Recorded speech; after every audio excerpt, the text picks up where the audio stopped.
नमस्कार दोस्तों। आज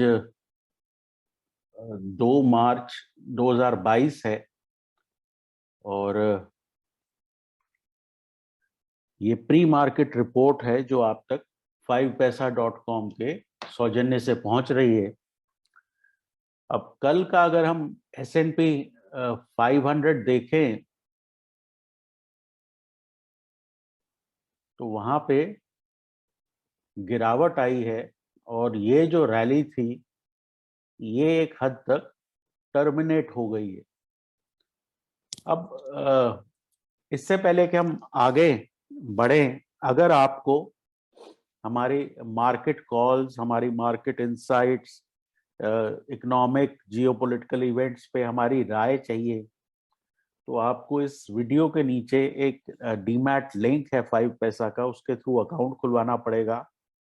फंड ट्रांसफर करके स्क्रीनशॉट भेजना होगा 9871066337 पर और वहां से आपको एक प्राइवेट टेलीग्राम ग्रुप में ले जाया जाएगा। अब ये जो लड़ाई है, अगर सिर्फ नॉर्मल 2 कंट्रीज की लड़ाई होती, रशिया और यूक्रेन की, तो अब तक यूक्रेन जो है सरेंडर कर देता और रशिया अपनी टर्म्स रखता और चांसेस आर यूक्रेन मान जाता और लड़ाई खत्म हो जाती। अब यहाँ मुद्दा ये है कि यूक्रेन को नेटो से और बाकी दुनिया से बहुत ज्यादा मदद मिल रही है और जेलेंस्की को सोशल मीडिया पे हीरो बनाया जा रहा है। तो इससे ये लगता है कि यूक्रेन इतनी जल्दी सरेंडर नहीं करेगा और उसकी अपनी शर्तें हैं, रशिया की अपनी शर्तें हैं। तो ये युद्ध जो है लंबा चलेगा, क्योंकि ऑल्दो अमेरिका और बाकी जो देश हैं वो दिखा रहे हैं कि वो ये युद्ध रोकना चाहते हैं, बट असल में उनको सूट करता है कि ये चलता रहे। क्यों? क्योंकि अमेरिका के जो हथियार मैन्युफैक्चरर्स हैं उनके लिए बहुत अच्छा है। अभी हमने सुना कि जर्मनी ने जो है अपनी पॉलिसी जो है डिफेंस पे चेंज कर दी है और लोग भी हथियारों का ऑर्डर देंगे। तो उन्होंने रशिया को विलन बनाकर जो है अपने हथियारों का बिजनेस जो है वो बढ़ाना शुरू कर दिया। अब इससे क्या होगा? हमने पहले ही देखा है कि तेल $108 हो गया। दूसरी बात, अगर यूक्रेन सरेंडर नहीं करेगा तो रशिया और जोर लगाएगा और कई बारी और जोर लगाने में कोई ऐसा वेपन यूज कर सकता है, क्योंकि जैसे जैसे युद्ध लंबा होगा रशिया भी अंडर प्रेशर आएगा।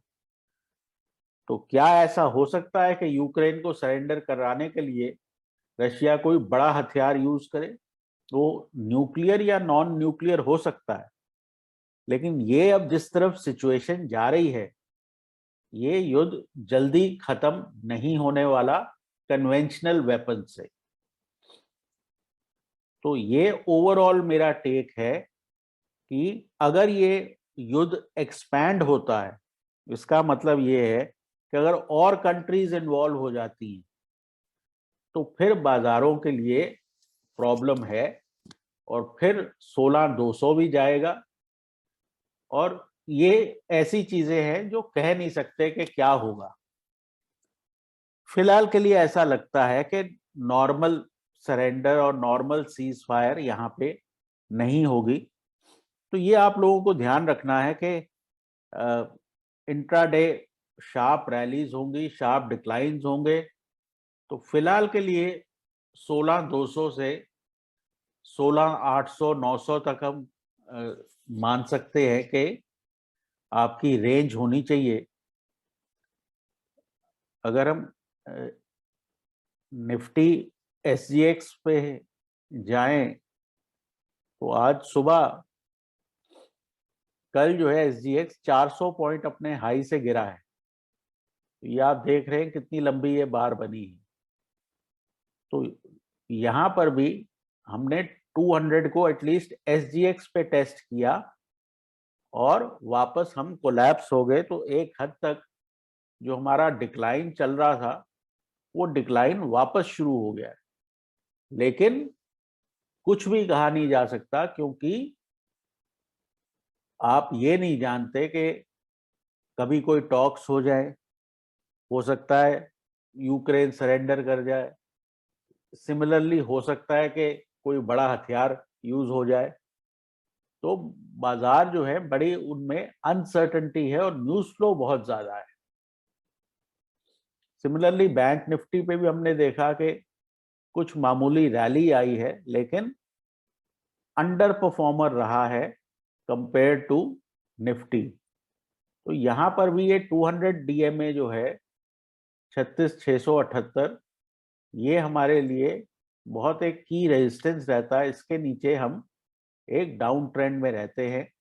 यहां पर भी रेंज जो है 35,000 से लेके 36,700 800 तक रेंज आपकी रहनी चाहिए।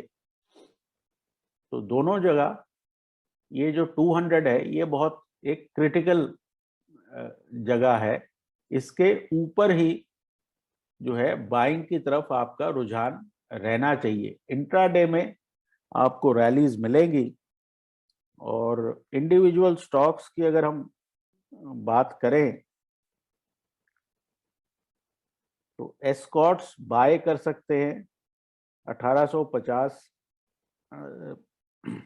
के आसपास। यहाँ पे स्टॉप लॉस है 1820 और टारगेट है 1920 का। नवीन फ्लोरिन बाय कर सकते हैं 3890 पे, यहाँ स्टॉप लॉस है 3710 का और टारगेट है 4050 का।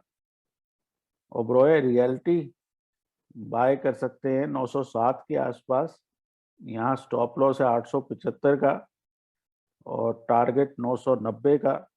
बीईएल बाय कर सकते हैं 210 पे, यहाँ स्टॉप लॉस 204 का है और टारगेट 225 का। और गेल बाय कर सकते हैं 145 पर, यहाँ स्टॉप लॉस है 138 का और टारगेट 158 का।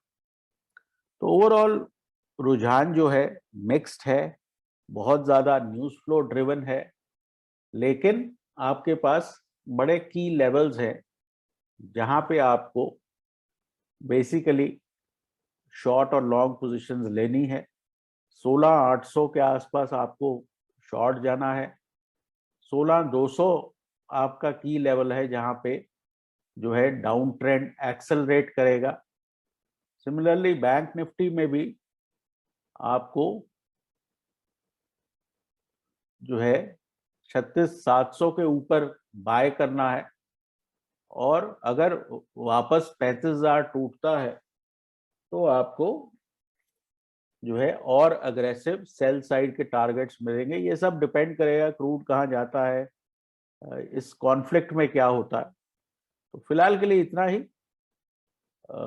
मुझे उम्मीद है आज का दिन आपका अच्छा जाए। ये प्रेजेंटेशन आप तक पहुंची है 5 पैसा के सौजन्य से। Take care and all the best.